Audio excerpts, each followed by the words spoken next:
नमस्कार दोस्तों, फाइनेंशियल सफर में आपका स्वागत है। आज हम बात कर रहे हैं Parag Parikh flexi cap fund के बारे में। Parag Parikh flexi cap fund Bharat के सबसे पॉपुलर म्यूचुअल फंड में से एक बन गया है। इसका जो एयूएम का साइज है वो लगभग 1,34,000 करोड़ के पास पहुंच गया है।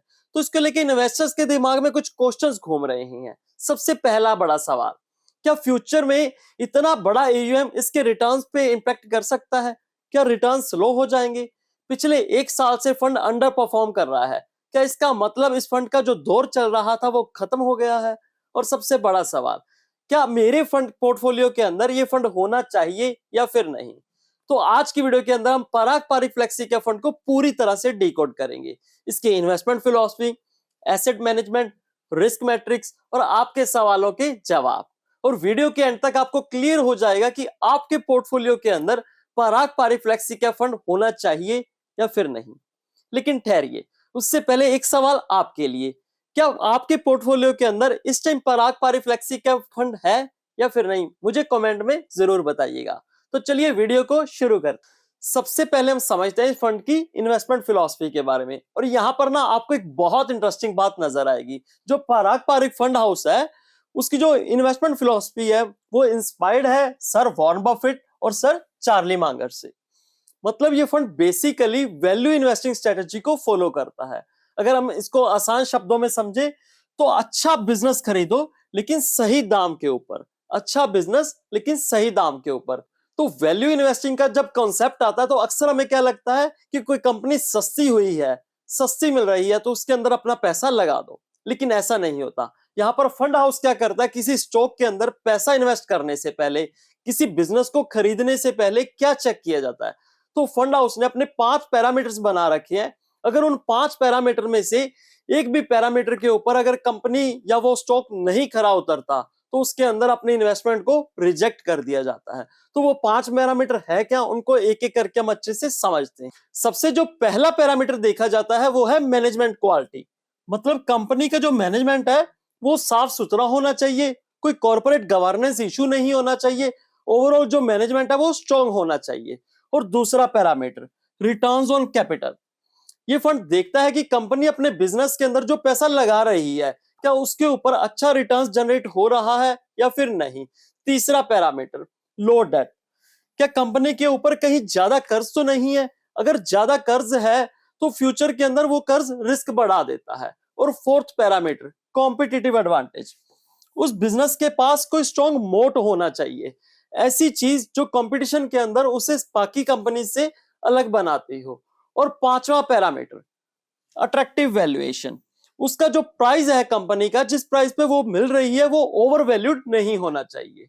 यानी कि प्राइस भी रीजनेबल हो और कंपनी भी अच्छी हो। तो कुछ इस तरह से थे ये पांचों पैरामीटर। इनको देखकर ही डिसाइड किया जाता है कि फंड हाउस उसके अंदर पैसा इन्वेस्ट करेगा या फिर नहीं। और अगर इन पांचों पैरामीटर में से किसी एक पैरामीटर के अंदर भी ये कंपनी फेल हो जाती है, वो बिजनेस फेल हो जाता है, तो पराग पारिक फंड हाउस उसके अंदर अपनी इन्वेस्टमेंट नहीं करता। तो कुछ इस तरह से इन्वेस्टमेंट फिलॉसफी है पराग पारिक फंड हाउस की।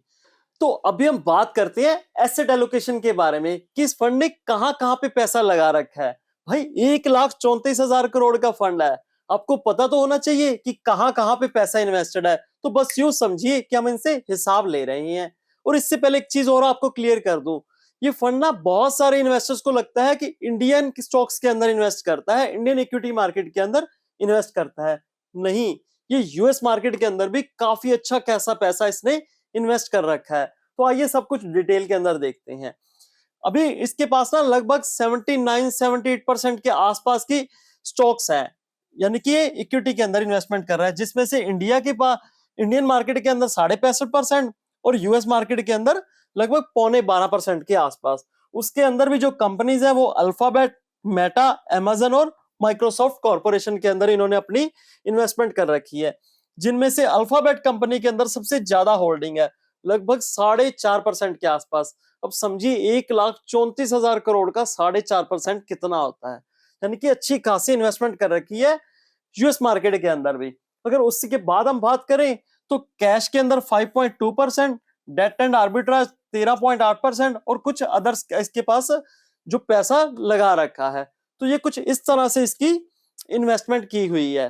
लेकिन यहाँ पे ना एक चीज आपको ध्यान देने वाली होगी, 13.5%, 14% ये हो गया, और 3-3.5% ये हो गया, और 5% ये हो गया, लगभग 22% के आसपास इनके पास कैश है। डेट में हो पैसा, आर्बिट्राज में हो, अदर्स में हो, या फिर कैश एंड इक्विवेलेंट में हो, वो कैश ही काउंट होता है। यानी कि इस फंड हाउस के पास 22% कैश है। हो सकता है उनको इस टाइम मार्केट ओवर वैल्यूड लग रही हो, क्योंकि ये टोटल 100% पैसा कभी भी इक्विटी के अंदर इन्वेस्ट नहीं करते। ये तलाश में रहते हैं एक अच्छे मौके की। कभी ने मार्केट सस्ती लगे, कभी ने मार्केट के अच्छे स्टॉक्स अंडर वैल्यूड लगे, तो वहां पे ये अपना पैसा उस टाइम कैश में से निकाल के वहां पे इन्वेस्ट करते हैं। इस फंड हाउस के एसेट्स को हम थोड़ा और अगर डिटेल में समझे ना, तो जो लार्ज कैप के अंदर इन्होंने 72% के आसपास, और मिड एंड स्मॉल के अंदर लगभग 2.5 यानी कि 2.5% के आसपास अपनी इन्वेस्टमेंट को कर रखा है। और जो ये यूएस इक्विटी आपको आज 11.25% के आसपास नजर आ रही है, तो एक टाइम पे ना ये 25% के आसपास थी, लेकिन सेबी ने कुछ रूल्स नहीं लेके आए, जिसकी वजह से फंड हाउस को अपनी ओवरसीज इक्विटीज को कम करना पड़ा।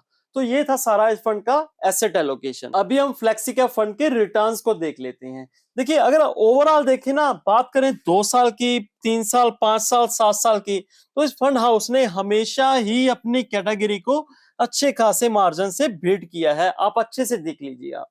लेकिन सिर्फ लास्ट 1 साल की अगर बात करें, लास्ट 1 साल के अंदर इस फंड ने थोड़ा निराश किया अपने इन्वेस्टर्स को। यहाँ पे कैटेगरी एवरेज की जो रिटर्न रहे वो 13% के आसपास, और यहाँ पे आपको 9.25% रिटर्न मिले इस फंड के अंदर। लेकिन 1 साल के अंदर हमें पिक्चर क्लियर नहीं मिलती, यहाँ ना पिक्चर धुंधली नजर आती है। तो पिक्चर साफ देखने के लिए हमें क्या करना पड़ता है, हमें देखने पड़ते हैं रोलिंग रिटर्न्स को। तो एक बार हम रोलिंग रिटर्न्स देख लेते हैं, जिससे पिक्चर हमें पूरी क्लियर नजर आ जाए। यहाँ पे हमने 3 साल, 5 साल और 10 साल के रोलिंग रिटर्न्स ले लिए। आपको इन कॉलम्स को इग्नोर करना है और एवरेज पे ध्यान देना है, क्योंकि किसी भी चीज की एवरेज से हम डिसाइड कर सकते हैं कि उस फंड ने कैसा रिटर्न दिया होगा। तो यहाँ पे है निफ्टी 500 टोटल रिटर्न इंडेक्स, इसका जो बेंचमार्क है, और हम कंपेयर करेंगे डायरेक्ट ग्रोथ से। रेगुलर को छोड़ दीजिए, आपको पता ही है रेगुलर और डायरेक्ट में मोटा मोटा 1% का डिफरेंस रहता ही है। जो पराग पारिक का डायरेक्ट है, उसने लास्ट 3 साल के अंदर 19.25% के रोलिंग रिटर्न्स दिखाए हैं एवरेज में। तो वहां पे बेंचमार्क ने 15% के आसपास, यानी कि 4% से फंड बीट करता हुआ नजर आ रहा होगा आपको। और 5 ईयर रोलिंग रिटर्न्स की बात करें तो 19.5%, और यहां पर भी आपको 15% के आसपास। 10 ईयर रोलिंग रिटर्न्स, एक अच्छा खासा लंबा हमने टाइम फ्रेम लिया है, जिससे हमको पिक्चर पूरी तरह से क्लियर हो जाएगी। यहां पर आपको 19.25%, और यहां पर जो इसका बेंचमार्क है निफ्टी 500 टोटल रिटर्न इंडेक्स, वो 15% के आसपास आपको रिटर्न्स देता हुआ नजर आएगा। तो यहां पर हमने तीनों time frames, 3 year rolling returns, 5 year rolling returns और 10 ईयर रोलिंग रिटर्न्स के अंदर क्या देख लिया है कि ये फंड ने हमेशा ही 4% से, यानी कि एक अच्छे खासे मार्जिन से बीट किया है अपने बेंचमार्क को। तो देखिए 4% ना बहुत होता है, लंबे समय के अंदर ये फंड आपको एक अच्छा खासा कॉर्पस बना के दे सकता था। तो अभी जल्दी से हम इस फंड के रिस्क मैट्रिक्स को एक बार देख लेते हैं। सबसे पहले बात करते हैं बीटा की, 0.59। देखिए बीटा हमें क्या बताता है, जो फंड है वो मार्केट के मुकाबले कितना ज्यादा वोलेटाइल है। तो यहाँ 0.59, जिससे थ्योरेटिकली हमें पता चल रहा है कि अगर मार्केट 10% गिरी है, तो वो मोटा मोटा 6% के आसपास ही फंड गिरेगा। स्टैंडर्ड डेविएशन, ये हमें बताता है कि जो आपके रिटर्न्स आपको मिल रहे हैं वो कितना ज्यादा फ्लक्चुएट कर सकते हैं। यहाँ पे क्या है, 8.28। इसको थोड़ा एग्जांपल से समझते हैं। मान लीजिए जो इस फंड का एक एवरेज रिटर्न है वो 12% है, तो आपको यहाँ पे 4% और से लेके 20% के बीच आपको घूमते हुए इसके रिटर्न नजर आएंगे।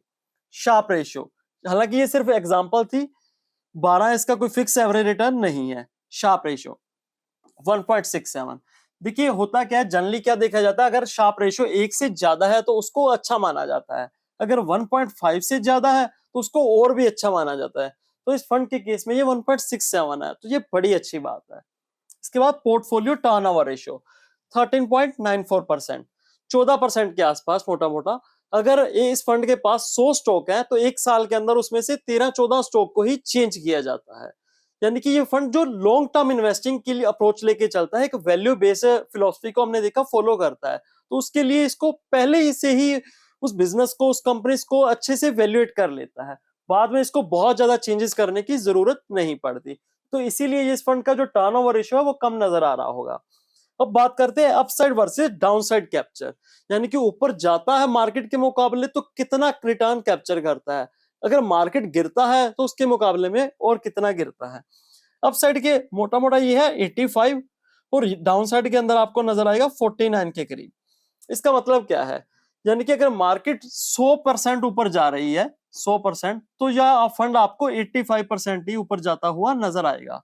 अगर मार्केट नीचे की तरफ जा रही है 100%, अगर मार्केट नीचे की तरफ गिर रही है तो ये फंड आपको 49% गिरता हुआ नजर आएगा। यहाँ पे थोड़ा सा वीक लग रहा है, मार्केट तो यार 100% गई तो 85 क्यों, लेकिन यहाँ पे हमें डाउनसाइड प्रोटेक्शन भी मिल रही है, ये देखना बड़ा जरूरी होता है। अभी हम बात करते हैं आपके सवालों के ऊपर। सबसे पहला बड़ा सवाल, इस फंड का AUM क्या इसकी वजह से जो रिटर्न्स है ऑलरेडी दे पा रहा था, आगे चल के क्या उसके साथ कुछ कॉम्प्रोमाइज हो सकते हैं? देखिए 1,34,000 करोड़, अगर इस फंड को 1% भी अपना इन्वेस्ट करना पड़े ना तो 1300 से लेके 1400 करोड़ हो जाएंगे। तो इसके लिए इसको डिपेंड होना पड़ रहा है ज्यादा मेनली लार्ज कैप स्टॉक्स के अंदर। देखिए इसका जो बेंचमार्क है वो निफ्टी 500 ही है, 500 कंपनीज में से कहीं भी पैसा लगा सकता है, जिसमें large cap, mid cap, small cap आते हैं।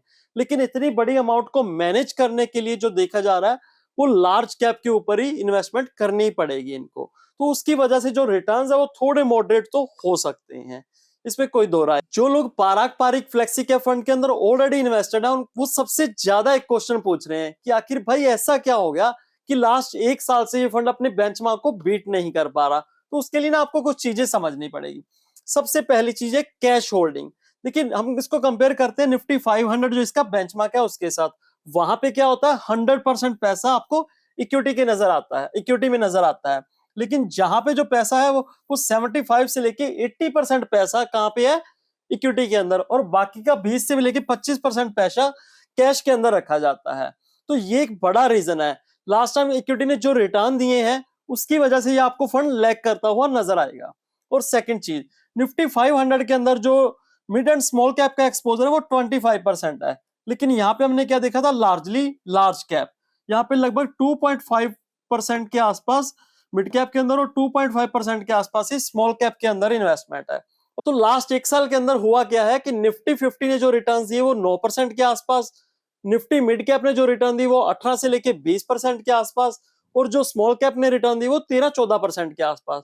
तो यहाँ फंड के पास थे लार्ज कैप स्टॉक्स, जिसकी वजह से ये आपको निफ्टी 500 से पीछे रहता हुआ नजर आ रहा होगा, क्योंकि यहाँ पे जो एक्सपोजर है वो मिड एंड स्मॉल कैप का काफी ज्यादा अच्छा खासा है। तीसरा जो मेन रीजन है वो भी आपको यहाँ पे नजर आ रहा होगा। देखिए हम कंपेयर करें निफ्टी 500 बेंचमार्क से, तो निफ्टी 500 के अंदर क्या है, ओनली डोमेस्टिक स्टॉक्स, लेकिन यहाँ पे फंड के पास क्या है, यूएस इक्विटी। देखिए यूएस की इक्विटी जो भी इनके पास स्टॉक्स थे 4, उनमें से अल्फाबेट को छोड़ के बाकी सबने मॉडरेट रिटर्न्स दिए। तो एक फंड के अपने बेंचमार्क से पीछे रहने का ये भी बड़ा कारण था।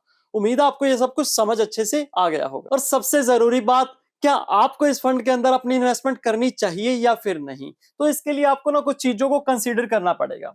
सबसे पहले, अगर आप एक लॉन्ग टर्म इन्वेस्टर हैं, आप लंबे समय के लिए इन्वेस्ट करने का सोच रहे हैं, मिनिमम 5 साल।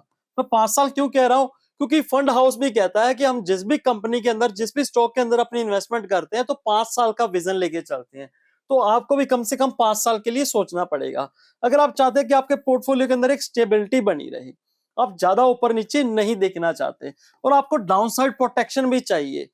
अगर आप मार्केट गिरे तो आपका फंड ज्यादा ना गिरे, तो आप इन सभी वजह से इस फंड के अंदर अपनी इन्वेस्टमेंट कर सकते हो। ये फंड आपके लिए बहुत अच्छा है। अगर आपको अग्रेसिव रिटर्न्स चाहिए तो देखिए फिर आपको इस फंड के अंदर अपनी इन्वेस्टमेंट्स को नहीं करना चाहिए, क्योंकि हमने सारे रीजंस इसको अच्छे से देख लिए। ये आपको एक अच्छे मॉडरेट रिटर्न्स तो देख सकता है फ्यूचर के अंदर 16%, 17%, 18%, लेकिन अगर आप स्मॉल कैप जैसी, मिड कैप जैसी ग्रोथ एक्सपेक्ट करते हो, या फिर आपके फंड के अंदर पहले से ही large cap stocks, large cap fund बहुत ज्यादा है, तो फिर आपको इस फंड को कंसीडर नहीं करना चाहिए। तो दोस्तों, जैसे आज की वीडियो के अंदर हमने पारंपरिक फ्लेक्सी कैप फंड को अच्छे से डिकोड किया, वैसे ही हमने कुछ समय पहले एचडीएफसी फ्लेक्सी कैप फंड के बारे में बात की थी। अगर आप उस फंड के बारे में जानना चाहते हैं तो आपको एक स्क्रीन के ऊपर एक वीडियो नजर आ रही होगी, उसके ऊपर क्लिक कीजिए, मैं आपको वही मिलता हूं। अगर आपको आज का वीडियो अच्छा लगा हो तो लाइक के साथ साथ सब्सक्राइब का बटन भी जरूर दबा दीजिएगा। जल्द मिलेंगे नेक्स्ट वीडियो के अंदर, तब तक के लिए कीप इन्वेस्टिंग, हैप्पी इन्वेस्ट।